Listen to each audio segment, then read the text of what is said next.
So this is the first video for Unit 16, which is complex numbers. And the first thing we're going to do is review how to add, subtract, multiply, and divide complex numbers when they are in rectangular form, which is a+bi form. So this is the form that you should be familiar with. You worked with it in Algebra 2. Let's go ahead and look at the first one. So with this one, whenever you add or subtract, you just combine like terms. So I can see I have 3 plus 7i plus 5 plus 2i. So that's going to be 8 plus 9i. Now, what I want to focus on is within a complex number, we have a real component, and then we have an imaginary component. And these two combined is what makes a complex number. So a single complex number has a real part, and that is a. So a is the real part. And then b is the imaginary part.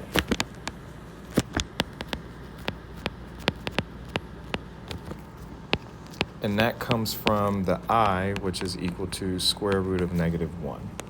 Okay. Technically, all real numbers are complex numbers. It's just the imaginary part is 0. So if you think of the number 5, we can write that as a complex number. It's just 5 plus 0i. Okay. Has no imaginary component. Okay. So going on to number 2, we are multiplying. This is just double distribution. So we'll have 2 times 1, 2 times 2i. So we get 4i. 3i times 1, we get 3i. And then we end up with 3i times 2i, which will be 6i squared. Now we need to think about what is I squared going to be. So if I is equal to square root of -1, that means I squared is going to be the square root of -1 squared, which is equal to -1. And this is where historically the imaginary numbers were born, because this is the only value that we can square it and it's still negative. And this threw mathematicians for a loop a few centuries ago. So they're like, oh, this can't happen. It's not real. It doesn't exist. Therefore, it's imaginary. But then centuries later, as we work with quantum mechanics and physics and engineering, we see that imaginary numbers are very important. They aren't imaginary as in they don't exist. I'm sorry, they are imaginary, but it's not the fact that they don't exist. It's just that they exist in a different realm from real numbers. So anything dealing with the sign pattern, imaginary numbers, they assist us in working with that. So think of the waves that come from a cell phone, or waves when you work with light and matter. We do use imaginary numbers for that. Okay. So if we continue this, we have I cubed. That's going to be -i. I to the 4th is equal to +1. And then the cycle continues after that, where I to the 5th is just equal to I. Okay. So with this one, we'll end up with 2 plus 4i plus 3i, which is 2 plus 7i. And this is technically 6 times -1. So we end up with -6. So the real component is -4. The imaginary component is 7i. This next one, we have 2 plus I to the power of 3. We will be expanding this, and it's a binomial. So we are dealing with binomial expansion. And when we're dealing with an n value of 3, that means we're going to have 4 terms, and we can use Pascal's triangle to get started with this. So thinking back to Pascal's triangle, we have 1, 1, and 1, and then add up the numbers from the previous row to get the next number. So we have 1, 1 plus 2 is 3, 2 plus 1 is 3, and then 1 is just going to be 1. And I have the coefficient for my 4 terms, okay? So coefficient variable, we haven't done this in a while, but hopefully it starts to come back. We haven't done it since first semester. So my coefficients will be 1, 3, 3, 1. And then in the past, we used x and y. Nothing changes about the process for this, even though we have that imaginary component in there. So 2 is the first term, so it's going to start with all the power, and then the I starts with no power. As we go through the terms, they exchange powers. So now we have 2 squared I to the 1, 2 to the 1 I squared, and then we have 2 to the power of 0 I cubed. All right, from here we just need to simplify, combine like terms. So we end up with 8. I to the power of 0 is still going to be 1. And then 3 times 4, I to the power of 1 plus 3 times 2, I squared, that's going to be negative 1. And then 1 times 2 to the power of 0, which is 1. And then I cubed, that's going to be negative I. So we can rewrite all of those i's with different powers in terms of I, or they might become a negative 1 or a positive 1. All right, so simplifying the terms, we have 8 and then plus 12i,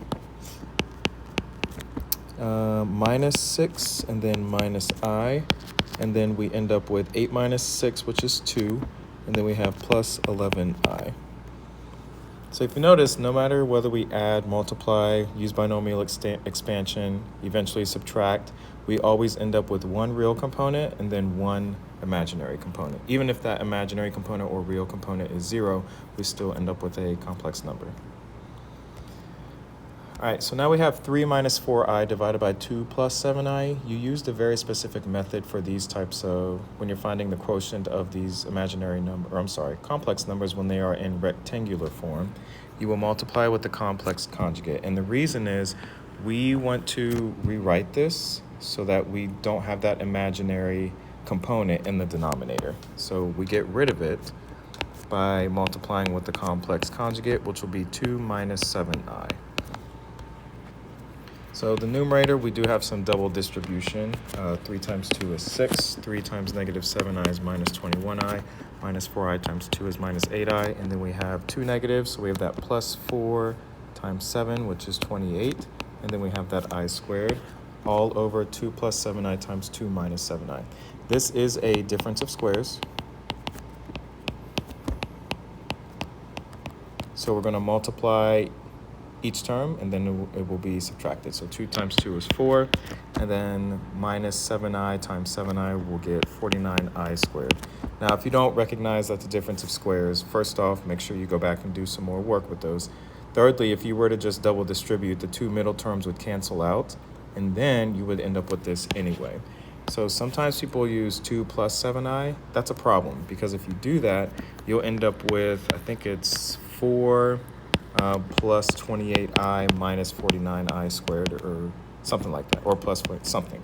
Either way, that plus here is an issue. We should be subtracting, and we should have two perfect squares, okay? So just double check that. Now from here, we can combine like terms in the numerator. 6, let's see, minus 21i minus 8i, that gives us negative 29i, and then plus 28 times I squared. I squared is negative 1, so we end up with minus 28. And then here is our complex conjugate at work. We have 4. That I squared is negative 1, so we end up with 4 plus 49. So now we no longer have that imaginary component in the denominator. So we have 6 minus 28, those two real components. That ends up being negative 22. And then we have minus 29i divided by 53. When you solve these, or not solve, when you simplify, you always want to try and end up with a real component and an imaginary component so we can clearly see the complex number in its form. So negative 22 over 53 minus 29i over 53. And now we can see our true complex number.